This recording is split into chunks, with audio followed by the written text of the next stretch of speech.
এই গাড়ির ড্রাইভার কে? জি আমি ম্যাডাম, বলেন। এত ছোট বয়সে কি কেউ ড্রাইভার হওয়া সম্ভব? ম্যাডাম, গরিব ঘরে জন্ম আমার, নুন আনতে পান্তা পুরাই।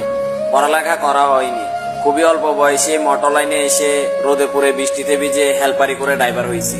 আর পেটে খিদা থাকলে সবই সম্ভব। আচ্ছা, তোমার কে কে আছে? সবাই আছে ম্যাডাম, মা বাবা ভাই বোন সবাই আছে। তোমার জীবনে কি কেউ আছে? না, একজন ছিল, সে চলে গেছে। কেন? প্রথম দোষ, পেশায় আমি ড্রাইভার।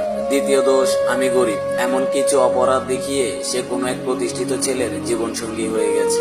আর কাউকে কি আনোনি লাইফে? ড্রাইভার নামের জ্যান্ত লাশগুলোর কি আবার লাইফ থাকে? পরিবারের মুখে হাসি আর ওই বেমান নারী দেওয়া আঘাত, সব মিলিয়ে এখনো যে বেঁচে আছি এটাই তো অনেক। যাই হোক, আপনি কি, আপনি এত প্রশ্ন করতেছেন কেন? কেউ না, তবে কেউ হতে চাই, যদি একটু সুযোগ দেন।